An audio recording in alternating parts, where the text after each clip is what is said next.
The new season of the Pokemon anime is pretty awesome. Go is everything we've wanted Ash to be for the last couple of decades, since he's catching every Pokemon in sight, and Ash is putting together one of the strongest teams he's ever had, if not one of the strongest teams ever in the Pokemon anime. He already has a Dragonite and a Gengar, and doesn't seem to be suffering too much incompetence from going to a new region, and there's just a lot of other really cool stuff going on with how they're building up the Ash versus Leon champion showdown.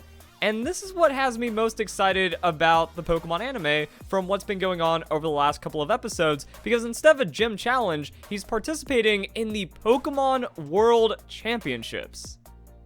It's some pretty serious stuff. Now, the Pokemon World Championships is going to be based off of a ranking system, that you're in the Pokeball tier if you're a very low newcomer rank, and then you work your way up until you become a master.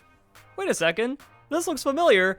And it just makes me love it even more. Like, when I saw that picture in the anime, given the little Pokeball tier, Great Ball tier, Ultra Ball tier, Master Ball tier description of how the Pokemon World Championship works, it made me super happy. It made me super excited because I love that about Pokemon Sword and Shield, that the video games are actually taking competitive ranking seriously in a very meaningful way with tiers and ranks. So it's all kind of coming together in a beautiful way, and it's being expanded upon through the Pokemon anime, which is something I always love seeing. The lore of the Pokemon world getting more depth because of the anime. This is what I love about Pokemon Generations, Origins, and just any episode where they don't hold back, and the new season isn't holding back, which is pretty awesome. And the graphic they use in the anime to show the rankings really makes it feel like it's the path to becoming a Pokemon master, so it also makes it kind of feel cool to how it relates back into the video games, and we do get more of an explanation as to how this works. So the top 8 in the rankings are called the Master Class. So Master Ball tier doesn't really have a 1 through 8. You're just in the Master Class, and that makes sense, because when you're dealing with the most elite of the elite, how do you determine who's number 1? Well, that's with a championship. See, the top 8 have a finals run at the end, and what makes it really awesome in the anime is that the top 2 are Leon and Lance. So they made it their way through the top 8 bracket in the Master Ball class, and then this is the final champion showdown. But how is Lance going to compete with the King of Kings, the undefeated Leon? To get into the Master Ball tier, he went 100-0. That is pretty insane, and it's going to be wild with how this works with Ash, because it sounds like our boy Ash is eventually going to have to end up in the Master Class to have some kind of Pokemon League Championship run.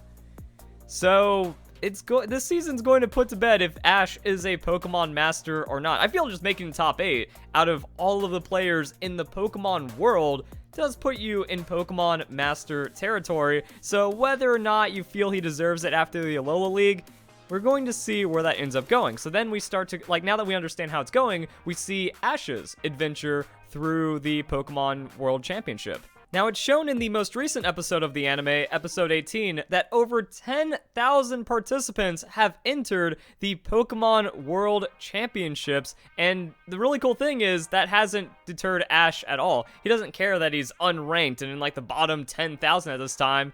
The more rivals, the more excitement, he says. And that gave me flashbacks to like early Ash in the Pokemon anime when he took on any challenger and he just cared about battling and his victories and stuff. And also kind of relates back to the episode where he goes against AJ, who is on his own 98/100-0 win streak, which also kind of calls back to what's going on with Leon. So apparently AJ is Master Ball class. That's pretty cool, but Ash with his 10 victories was also something cool to see, because like they were keeping track of it early on. And there was that brief moment early on in the anime when it was just about slapping kids around and winning as many Pokemon battles as possible. So that was really cool, and you get to feel that again, at least at this point with the Pokemon anime, that Ash is ready to take on as many challengers as possible. But you've seen the title of the video, that's probably why you clicked on it. How is it that the Alola League Champion is only ranked in the top 4,000?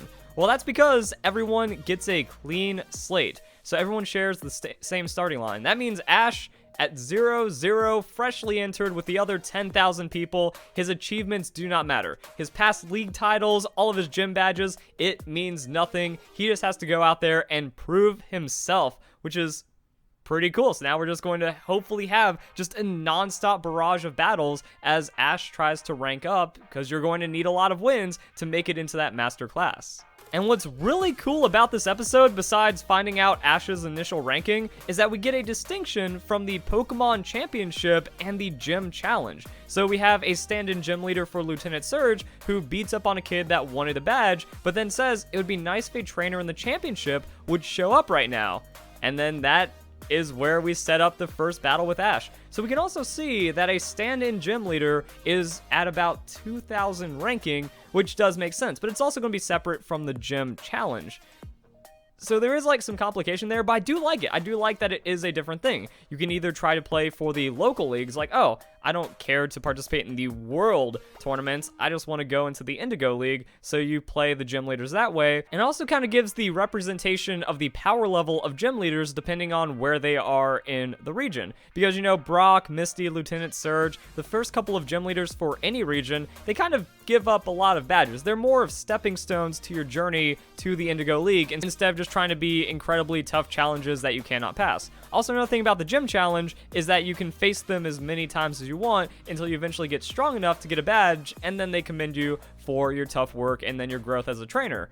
With this, it's just like straight up ranking, so we can see that they're ranked 2,000 in the Pokemon World Championship. That still puts them in the Pokeball tier, despite being a gym leader. And going back to all the numbers and stuff, kind of makes sense. According to the first season of the Pokemon anime, the Indigo League had 250 participants, and we just see hundreds of people lined up for the opening ceremonies. So eventually, you can grind your way through and make it to the Indigo League. That all of those people have 8 badges, and we saw how hard some of those badges were to obtain. Like, Sabrina seemed pretty much impossible, but also there were more than 8 gym leaders hidden in the Kanto region because Gary and his 10 badges. And there was also like that Pokemon Academy school to where if you passed their exams, you ended up going straight into the Indigo League as well. But it just kind of shows like it's not super exclusive to get 8 badges. It's super exclusive to rank really high in the tournament. And then I really liked how official everything was. You have to communicate with your Rotom phone that this is going to be a sanctioned match, and then a Rotom drone comes flying in and it sounds all like super official and stuff,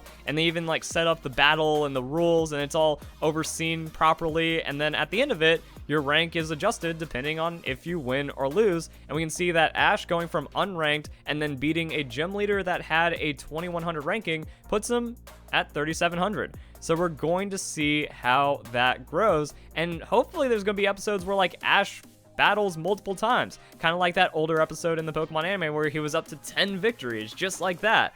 So and then there's also going to be tough episodes. Maybe he makes it into the Great Ball tier and then he gets knocked out, or maybe Ultra Ball tier is too tough for him for a bit. But hopefully we just get a lot of battles. I don't care about the quality. I just want to see the ranking going on, and maybe that sets Ash up to be a Pokemon Master by the end of this, or at least give him an incredibly high rank, or however else they decide to do the tournament from there. Either way, I love the ranking system in the Pokemon Sword and Shield games. It's one of the most inspirational things that we've ever seen from Game Freak when it comes to competitive Pokemon, and it's really awesome to see the other aspects of the Pokemon franchise really embracing this. Again, the development of the Pokemon world is always a good thing when you can just see how you become champion, how you become a Pokemon Master, what it takes to actually be like a career Pokemon trainer. It's definitely fresh. It's not just like, oh hey, we gotta go and do our 8 badges. They're not just running through the Galar region and doing all those gym challenges. I wonder if we're going to see that in the future, or maybe Ash is going to tie that in with his Pokemon World Championship run.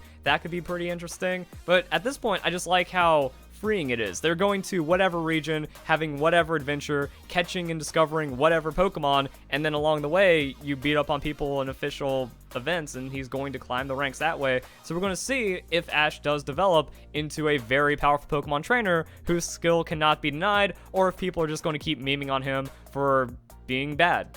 So tell me what you guys think. Do you love it? Do you hate it? Do you think it's pretty cool that they're kind of tying the Pokemon world together by using new features that they've brought into the games? Like, I just think that that's such a cool cross promotion, but at the same time, VGC is corrupt and the Pokemon community is toxic and competitive doesn't really have that many incentives in the real world. So is that like just something that takes away from it even in the anime? Because the Pokemon world is being built up so wonderfully, but we can't live that due to the poor decisions that we're seeing from the Pokemon Company, a lot of other like crazy stuff going on, or do you just not even care? Like, Ash finally got his league championship that wasn't the Orange Islands. It's even more recognized now than ever, and it was even shown in the anime, like, he has his trophy from the Alola League now, so they're continuing on with his story, but does it not matter? He did it. Don't care about Ash anymore. He can have whatever adventure, or do you really like this growth? So if you guys enjoy the video, hope you all have a nice day. Thank you very much for watching.